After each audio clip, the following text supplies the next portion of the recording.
बिस्मिल्लाहिर्रहमानिर्रहीम। अस्सलाम वालेकुम नाज़रीन, मैं हूं आपका मेज़बान अब्दुल वहीद और आप देख रहे हैं अपना 20 न्यूज़। आज हमारे साथ बहावलपुर के एक नौजवान लीडर जो यूथ की आवाज़ हैं, स्टूडेंट के लिए तमाम मसाइल पे सबसे आगे नज़र आते हैं। इन्होंने अपने सफ़र का कैसे आगाज़ किया, सियासत का जो शौक़ इनको हुआ वो किसको देख के इन्होंने शुरू किया, इनका रोल मॉडल कौन है। तो आइए, हमारे साथ मेहमान मौजूद हैं उमर दराज नौमी साहब, जो बहावलपुर की एक पहचान है, न्यू टैलेंट है और न्यू कमर जितने भी हमारे तुलबा तालबात हैं उनकी आवाज़ बन चुके हैं। यूथ की आवाज़ बनना कैसे हुआ, ये सियासत में कैसे आए, इनसे हम गुफ्तगू का आगाज़ करते हैं। अस्सलाम वालेकुम सर। वालेकुम सलाम। सबसे पहले तो मैं शुक्रिया अदा करता हूँ अपना 20 न्यूज़ का कि उन्होंने बहावलपुर की आवाज़ को उजागर करने के लिए अपना अहम किरदार अदा कर रहे हैं और एक ऐसे शहर की आवाज़ बन रहे हैं जिस शहर में पहले इस तरह से कोई और चैनल काम नहीं कर रहा था। मैं बहुत बहुत शुक्रिया अदा करता हूँ एक बार। जज़ाकल्लाह। नौमी भाई, ये बताएं कि सियासत का आगाज़ कैसे आपने शुरू किया और ये कैसे आपके जहन में आया? क्या पहले आपने किसी को रोल मॉडल देखा, कोई हीरो आपके दिमाग में जिसको आपने देख के शुरू किया?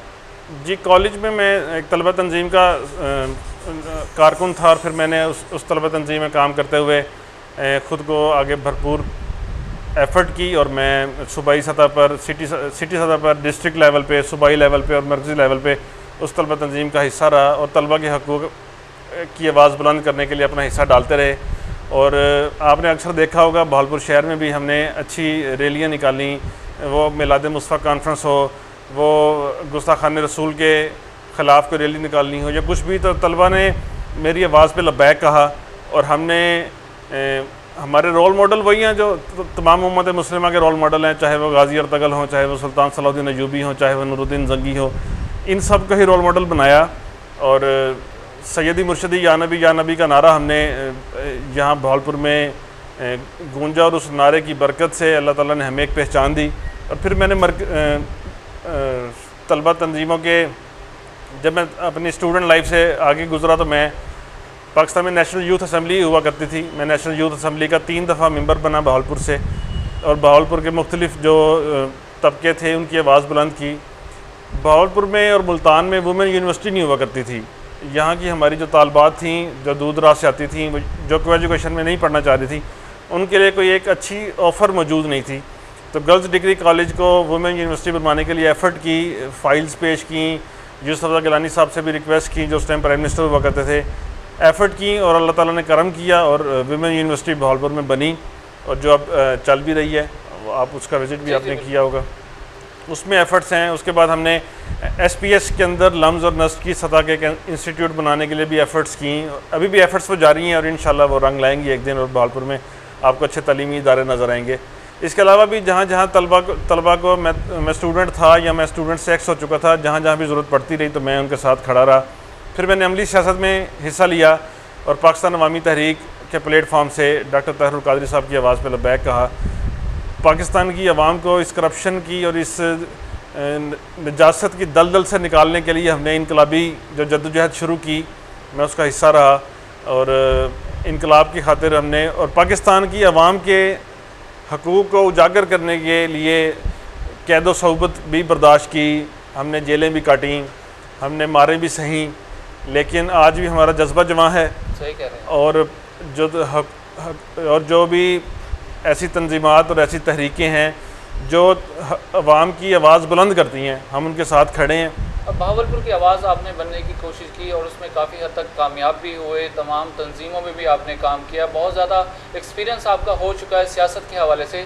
अभी रिसेंटली जो अभी एक मनसूबा शुरू हो चुका है, लॉन्चिंग हो चुकी है यहाँ पे बहावलपुर में, जो सेक्रेटेरिएट की बात हो रही है, तो वो सेक्रेटेरिएट बन रहा है। इससे पहले हमारा सूबा बहाली की एक नारा लगाया करते थे आप लोग, और यूथ हो गई और आप लोग हो गए, जितने भी लीडर होते थे। तो सर वो क्या हमारा सूबा बहाल होते होते सेक्रेटेरिएट जो अल्हम्दुलिल्लाह हमारे मिल रहा है यहाँ पे, इस पर मुतमईन है आप? देखिए जी, सबसे पहला मुतालबा हमारा भी और बहावलपुर के अवाम का यही है कि बहावलपुर पहले सूबा हुआ करता था। बहावलपुर एक ऐसी रियासत है जिसने क़याम पाकिस्तान से पहले और क़याम पाकिस्तान के बाद पाकिस्तान के लिए बहुत कुछ किया। जो यहाँ पे अब्बासी रूलर ख़ानदान था, उन्होंने पाकिस्तान के लिए बहुत कुछ किया। कायद आज़म भी अपने अक्सर इरशादात में कहा करते थे कि जो नवाब ऑफ बहावलपुर थे उन्होंने पाकिस्तान के लिए बहुत सारी कुर्बानियाँ दी। बहावलपुर सूबा हुआ करता था, लेकिन जब ये 1 यूनिट बना तो ये सूबा फिर ज़म कर दिया गया। इस सूबे को बहाल करना बहुत आसान है जो हमें लगता है, लेकिन हुकूमत वक्त, वो चाहे पहली हुकूमतें रहीं, वो किसी भी पार्टी की हुकूमत रही वो इस मामले में संजीदगी उन्होंने नहीं इख्तियार की। हमारा मुतालबा कल भी यही था, आज भी यही है कि बहावलपुर सूबा बहाल होना चाहिए। नौमी भाई आप ठीक कह रहे हैं, लेकिन ये जो एक अच्छा कदम लिया गया है हुकूमत की जानिब से कि सेक्रेटरीट भावलपुर में बन रहा है, तो इससे भी बहुत सारे मसाइल जो हल हो सकते हैं। जैसे कि हम यहाँ पे बैठे बैठे हमारे आम जो लोग हैं लाहौर जाया करते थे, इस्लामाबाद जाया करते थे, अब हमें भावलपुर में ये सहूलत मिल रही है, तो इससे आप मुतमईन हैं? जी, अगर बहावलपुर सूबा बहाल नहीं हो सकता तो फिर जो अभी हुकूमत ने अनाउंस किया कि हम सूबा जनूबी पंजाब बनाएंगे, तो चलें बहावलपुर सूबा ना सही, सूबा जनूबी पंजाब ही सही। अगर वो बनाया जाए तो फिर उस पर ख्याल रखा जाए कि जो सेक्रेटरीट बनाया जा रहा है उसकी लोकेशन क्या है। देखिए, अगर आप सेक्रेटरीट को मुल्तान बनाते हैं तो बहावल नगर से मुल्तान भी उतनी दूर है जितनी दूर बहावल नगर से लाहौर है।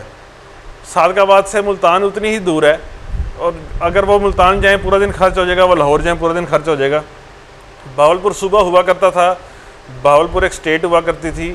बहावलपुर सिटी में सेक्रेटरीट बनना चाहिए, और वो सेक्रेटरीट आधा तीतर आधा बटेर ना हो कि 3 दिन यहाँ पे 4 दिन मुल्तान में, 4 दिन यहाँ पे 3 दिन मुल्तान में। प्रॉपर सेक्रेटरीट ऑफिसेस बनाए जाएं, प्रॉपर जो चीफ़ सेक्रेटरीज़ हैं या एडिशनल चीफ़ सेक्रेटरी हैं या AIG हैं, जिनको भी अनाउंस किया जाए उनको प्रॉपर डेजिग्नेशन के साथ यहाँ पे ऑफिस अलॉट किए जाएँ, ताकि जो यहाँ के लोग हैं वो अगर 2 दिन यहाँ पे जाएंगे 3 दिन वहाँ पे जाएंगे तो मामला, तो फिर आपको पता है कि सरकारी दफातर में एक ही दिन में कोई काम नहीं होता, धक्के खाने पड़ते हैं। या निज़ाम इतना अच्छा बना दिया जाए कि हमें कहीं जाने की ज़रूरत ही पेश ना आए। सही। जैसे यूरोप में निज़ाम है, जैसे इस निज़ाम की बेहतरी के लिए खान साहब को अपनी एफ़र्ट करनी चाहिए।